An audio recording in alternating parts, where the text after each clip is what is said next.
हैं। तूने ये बात सोच कैसे ली कि तू हमसे दूर हो जाएगा? कन्हैया की साहब हृदय की दशा बिगड़ गई, आंसुओं को न रोक पाया और गले से लगा लिया अपने सखा को कि सखा सच सच बता, सदा कोई किसी के साथ रहा है? कोई किसी के साथ 10 दिन रहा, कोई 20 दिन, कोई साल भर, कोई 2 साल, कोई 4 साल, कोई 5 साल।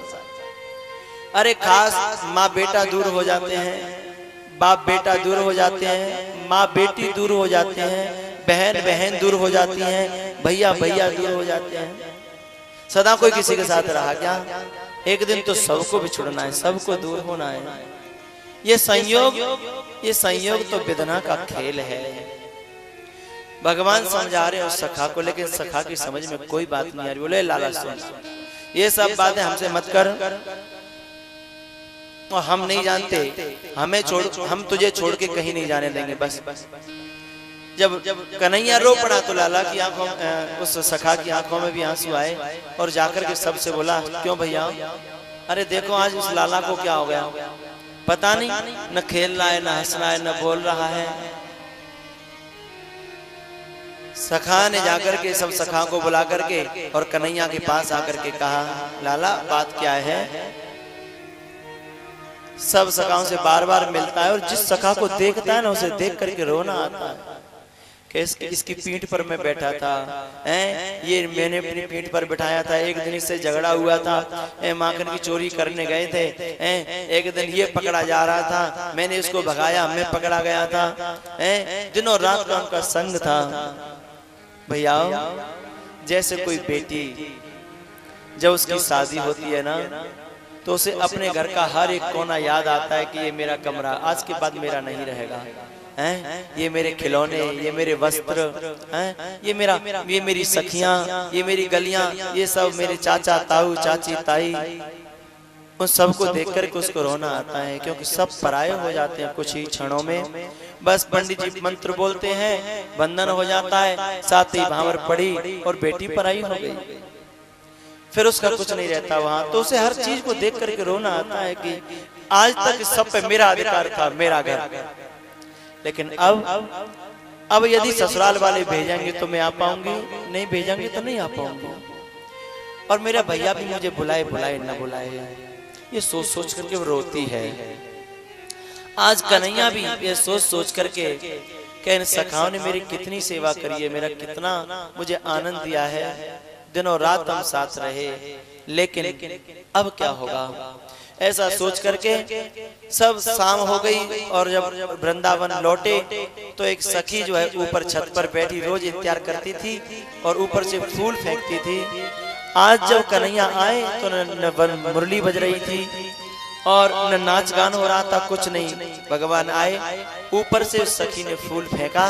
और दिन तो कन्हैया देखते थे, आज कन्हैया ने नहीं देखा, क्योंकि कन्हैया अपने आंसुओं को किसी को दिखाना नहीं चाहते। पुरुष को अपने आंसू दिखाने में बहुत संकोच होता है। भैया भगवान गए गायवाड़ी में की, उधर अक्रूर जी आए, जाकर के प्रणाम काका के नाते से करने लगे। अक्रूर जी ने पकड़ लिया और गले से लगा लिया और कन्हैया ने कहा, काका मैं जानता हूं तुम मुझे लेने आए हो और तुम मुझे लेकर के जाओगे, लेकिन मेरी मैया को अभी मत बताना कि तुम मुझे लेने आए हो, नहीं तो मेरी मैया रो रो के बुरा हाल कर देगी। सुबह हम जाएंगे चुपचाप, तब बता देंगे। ठीक है कन्वा, मैं नहीं बताऊंगा।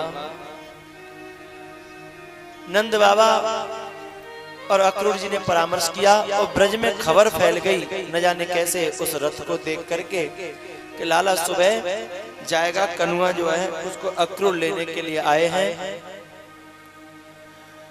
सब ब्रजवासी नंद बाबा के द्वार पर, यशोदा के द्वार पर आ गए, गोपियां आ गईं। भगवान अपने कमरे में, यशोदा को कुछ पता नहीं बेचारी को, वो अपने कमरे में लेटी है, सो गई है।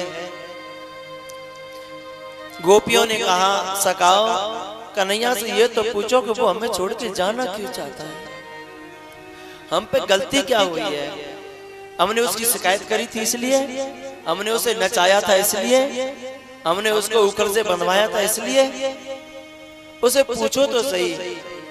सखा गए, भगवान जब अपने बिस्तर पर थे, सब सखा मिलकर के गए, सब गले से लिपट गए, एक दूसरे से सब रोने लगे कि लाला ये विपत्ति का पहाड़ तूने हमारे ऊपर क्यों गिराया, बात क्या है, हमसे कोई गलती हुई, तुम्हें गोपियों से कोई गलती हुई, बात क्या है। तब कन्हैया ने कहा सखा कर मन सो मिलिवो भयो, कर्म ही तो बिछुड़ा, कर मन सो मिलिवो भयो, कर्म ही तो बिछुड़ा,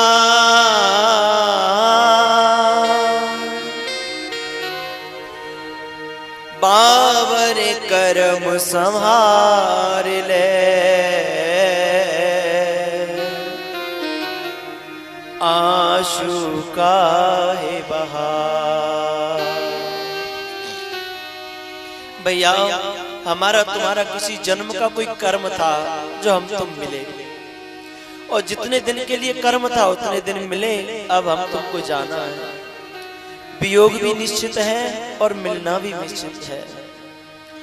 विधना तेरे लेख किसी की समझ न आते हैं, विधना तेरे लेख किसी की समझ न आते हैं, विधना तेरे लेख किसी की समझ न आते हैं। मानव अपने मानव अपने सपन सजोए, विधना अपनी चाल चले, मानव अपने सपन सजोए, विधना अपनी चाल चले, बिछड़ के भी ना टूट सके ये कैसे नाते हैं, विधना तेरे लेख किसी की समझ न आते हैं।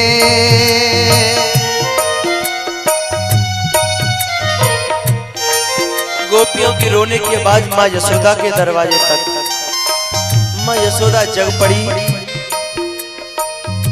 बाहर आके देखा गोपियां रो रही हैं। अरे पागलों क्यों रोती हो, क्या बात है। गोपियों ने कहा अरे यशोदा तुझे पता नहीं है तेरे घर पर कितना बड़ा विपत्ति का पहाड़ गिरा है। श्याम सकारे जाएंगे नैन मरेंगे रोए, श्याम सकारे जाएंगे नैन मरेंगे रो। अरे यशोदा सुबह भोर होते ही कन्हैया की विदाई लिखी है विधाता ने। हम विधाता से रो रो के प्रार्थना कर रही हैं, ऐसी सुबह मत दे हमें, ऐसा प्रकाश मत दे, ऐसी भोर मत दे, हम अंधकार में जी लेंगे। श्याम सकारे जाएंगे नैन मरेंगे रोए, हे विधना ऐसी रैन करे भोरे कबहू नहीं होए, भोरे कबहू नहीं हो। यशोदा दौड़ी दौड़ी अपने लाला के पास गई कि मुझे छोड़ के कहाँ जा रहा है। उसने निर्णय ले लिया, मुझे पूछा भी नहीं क्या मैं उसकी माँ नहीं हूँ। दौड़ा दौड़ी यशोदा लाला के पास गई। लाला तो सोच ही रहे थे कि माँ को कौन समझाएगा।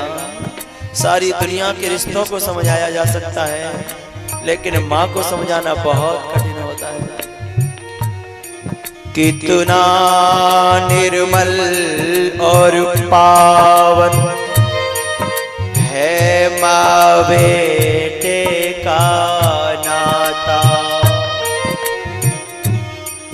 9 मास गर्भ में धरती उस माँ को शीश झुकाता। जैसे ही माँ यशोदा लाला के पास पहुंची, लाला चरणों में गिर पड़ा। माँ तुम मुझसे प्रश्न करने आई है ना, तेरे प्रश्न का मेरे पास कोई उत्तर नहीं है माँ।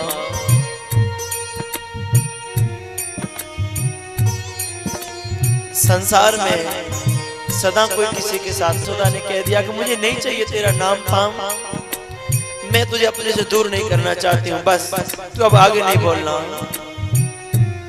लाला ने समझाया माँ विधाता की लेखी को कोई मेट नहीं सकता, और एक दिन सबको दूर होना जाता है।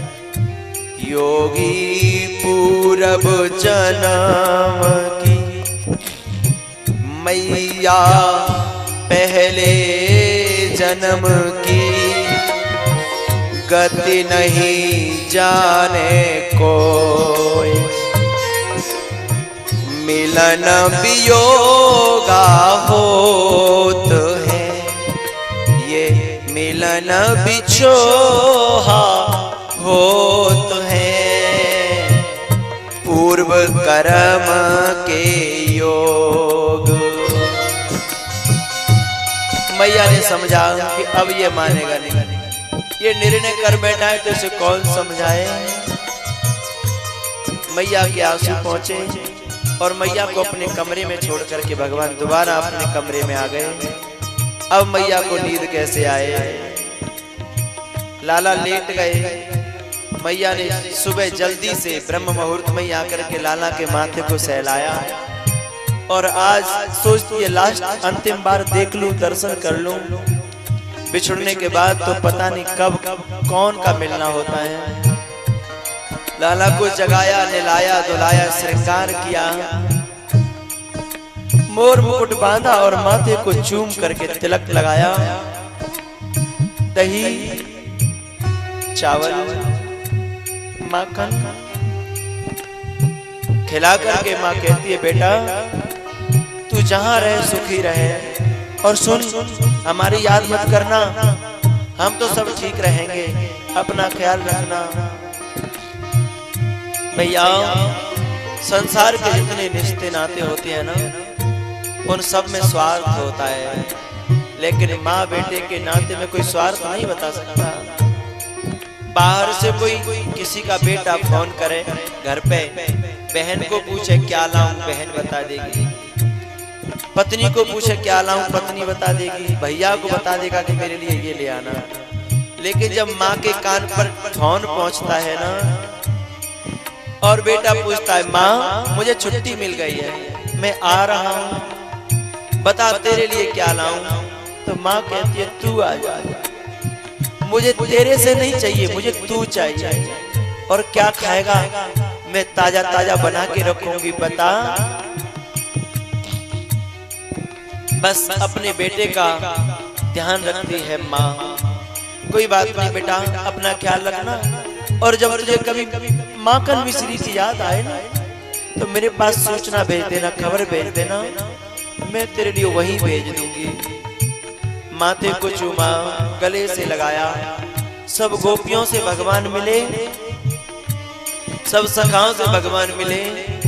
नंद बाबा दिखाई नहीं दे रहे थे क्योंकि पुरुष थे, एक कोने में रो रहे थे, अपना पूरा रुमाल गीला कर रखा था। नंद बाबा को ढूंढा लाला ने, तो एक कोने में जाकर के चरणों में माथा झुकाया। बोले बाबा तुमने मुझे उंगलियां होगा, उन सब बातों को याद मत रखना। और हाँ अपना ख्याल रखना। यशोदा दौड़ी और फिर मूर्छित हो गई, गिर पड़ी। लाला को फिर दया आई, अपनी मैया को उठाया, अपने पांव पर सिर रखा और बोले माँ माँ मैं तेरो कनुआ, मैं तेरो लाला। मैया ने आंखें खोली और दोनों आंखों के किनारों से आंसू ढरक गए और बोली लाला तू घबरा मत, मैं रोकने की कोई बात नहीं करूंगी, बस एक प्रार्थना सुनता जा। एक पंडित जी बचपन में मिले थे, जब तेरा बचपन था छोटा सा था, तो पंडित जी ने कहा था कि तू राजा बनेगा, लेकिन ये कहा था कि जब तू राजा बनेगा तो मेरा संग छूट जाएगा। वो समय आ गया है लाला, तू राजा बनेगा, लेकिन हमारी प्रार्थना है तेरे महलों में कोई जगह दास दासी की खाली रहे ना, तो अपने नंद बाबा को और अपनी या बूढ़ी जसोदा को दास और दासी की जगह पर रख लेना। हम कभी नहीं कहेंगे कि मैं तेरी माँ और बाबा तेरे पिता हैं, तेरे दर्शन कर लिया करेंगे। लाला एक बात और बता जा, तू कभी तो मुझे अपना बालक जैसा लगता है और कभी मुझे तू परमात्मा जैसा लगता है। मैं कभी ये समझ न पाई तू परमात्मा है कि मेरा बालक है। अंतिम में मुझे ये तो बता जा कि मैं तुझे परमात्मा मान के चलूं या अपना बेटा मान के जीवन गुजारूं। कनुआ ने कहा मैया मैं दुनिया के लिए परमात्मा हो सकता हूँ, पर तेरा तो लल्ला ही रहूंगा।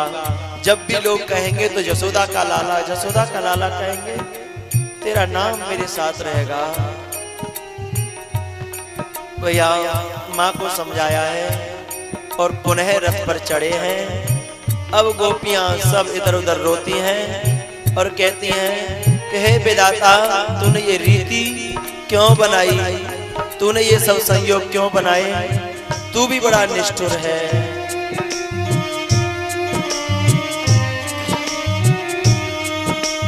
एक दिन मिलके बिछड़ जाए,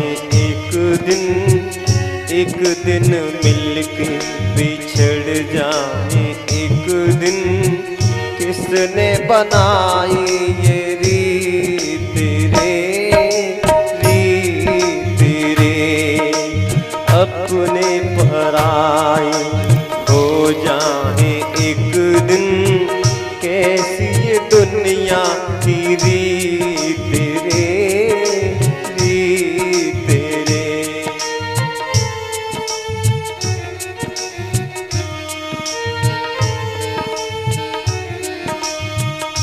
कृष्ण का जिस दम गमन मथुरा की तरफ होने लगा, धरती का सीना फट गया और आसमां रोने लगा।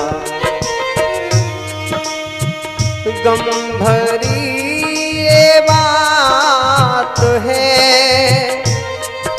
हर एक गम सहने लगा, फिर रो रो के सारा नगर इस तरह कहने लगा।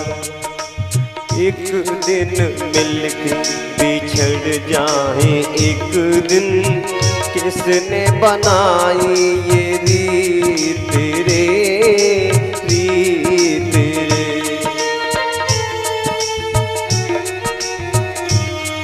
ये रिश्ते ये नाते जो दिल से जुड़े, इन्हें पल में जमाना बदलता है क्यों, बदलता है क्यों।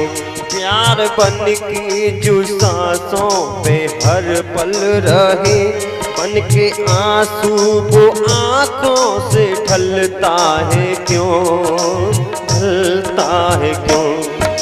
सपने संवर के, सपने संवर के बिखर मर जाए एक दिन, किसने बनाई ये रीत रे, रीत रे।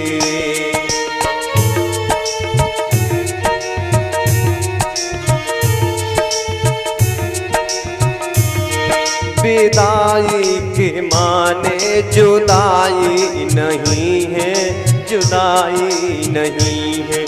ये आँखों का धोखा सच्चाई नहीं है, सच्चाई नहीं है।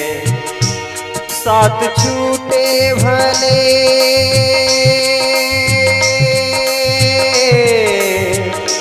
साथ छूटे भले, प्यार टूटे नहीं। लगी दिल की दिल से तो छूटे नहीं, छूटे नहीं। अपने ही अपनों को ठुकराए एक दिन, अपने ही अपनों को ठुकराए एक दिन। किसने बनाई ये रीत रे, रीत रे। एक दिन मिलके बिछड़ जाए एक दिन, कैसी ये दुनिया की रीत रे, रीत रे। अक्रूर जी का रथ बहुत आगे निकल गया। एक गोपी पेड़ पर चढ़ी थी, जब दूर तक दिखाई नदियां तो उसे चक्कर आने लगे। उसने विधाता से कहा, विधाता अभी मुझे मत मार देना, नहीं तो मेरे कन्हैया को कलंक लग जाएगा कि उसके वियोग में गोपी मर गई, लेकिन इतना कठोर था कि लौटा नहीं। विधाता से बहुत प्रार्थना करी, लेकिन चक्कर कम न हुए, लगा कि मैं मर जाऊंगी। तो उसने फिर कौआओं से प्रार्थना करी कि अरे कागलाओ, अरे कौआओ, मैं मरने वाली हूं, मैं मर जाऊं तो मेरे शरीर को तुम खाना, लेकिन एक प्रार्थना है, मेरी आंखों को मत खाना। कागा ये तन खाइयो, चोने चोने चुगियो मांस, पर ये नैना मत खाइयो, मोहे श्याम दरस की आस। भगवान मथुरा पहुंचे, कंस का उद्धार किया है, जेल से छुड़ाया वसुदेव देवकी को, उग्रसेन को, और अब देवकी और वसुदेव के पुत्र बन गए हैं। देवकी मैया भोजन कराती है, सेवा करती है। एक दिन जब भोजन की थाली आई तो भगवान रो पड़े और ऊपर छत पर चले गए। उद्धव जी गए मनाने के लिए कि बात क्या है, क्यों रो पड़े तुम? कन्हैया ने कहा कि मुझे अपने ब्रज की बहुत याद आती है, मुझे अपने सखा, अपनी मैया, अपनी गैया, बछड़ा, ग्वालवाल मुझे मैं भुलाना चाहता हूँ, और उतना ही मुझे ज्यादा याद आते हैं। तो बोले अब क्यों रोए? बोले देवकी मैया ने मेरी थाली में माखन मिश्री रख दिया था भैया उदो, उस माखन मिश्री को देख कर के मुझे अपनी माँ की याद आ गई। पता है भैया, मेरे बिना भोजन कराए कभी मेरी माँ ने भोजन नहीं किया, और अब तो मैं सच बताता हूँ, जब रोटी खाने के लिए बैठती होगी ना तो पहले उसे मेरी याद आती होगी और उसका रोटी का कौर वापस आ जाता होगा। उद्धव ने कहा तुम तो परमात्मा होकर के मोह की बात करते हो। भगवान ने कहा अरे उद्धव, ये मोह नहीं है, इस प्रेम को, इस भाव को, इस भक्ति को कोई सूखा ज्ञानी नहीं समझ सकता। भगवान समझ गए उद्धव की बात, ये सूखा ज्ञानी कैसे समझेगा। भैया, अपने हृदय में प्रेम उत्पन्न करना हो तो किसी प्रेमी का संग मिल जाए तो ही प्रेम उत्पन्न हो सकता है। शास्त्रों से, शब्दों से प्रेम उत्पन्न होना बड़ा मुश्किल है। तो ये उद्धव बृहस्पति जी का शिष्य बड़ा ज्ञानी तो है, लेकिन हृदय में प्रेम नहीं। भगवान ने कहा भैया उद्धव तुम वृंदावन चले जाओ, मेरी गोपियों को, मैया को, सखाओं को, उन सबको ब्रह्म ज्ञान करा दो, उनका मोह मेरे प्रति नहीं रहेगा, वे मेरे लिए नहीं रोएंगे, मैं उनके लिए नहीं रोऊंगा। हाँ हाँ ठीक है, मैं चला जाऊंगा, लेकिन मैं ज्यादा ठहरूंगा नहीं, क्योंकि वे लोग गंवार हैं, मेरी खोपड़ी खराब नहीं हो जाए वहां ज्यादा रह करके, मेरी विद्वता को कैसे समझेंगे वे। वृष्णीनां प्रवरो मंत्री कृष्णस्य दैतसखा शिष्यो बृहस्पतेर साक्षात् उद्धवो बुद्धिसत्तमः। उद्धव के ज्ञान के अहंकार को नष्ट करने के लिए भगवान ने ब्रज में भेजा है। मथुरा से जब चले उद्धव तो वृंदावन निकट आया, वहीं से प्रेम ने अपना अनोखा रंग दिखलाया। उलझ कर वस्त्र में कांटे लगे उद्धव को समझाने, तुम्हारा ज्ञान पर्दा फाड़ देंगे प्रेम दीवाने। ब्रज में आते ही उद्धव का जो ज्ञान का अहंकार आधा तो ब्रज में घुसते ही समाप्त हो गया, क्योंकि वहां का वायुमंडल ही ऐसा था।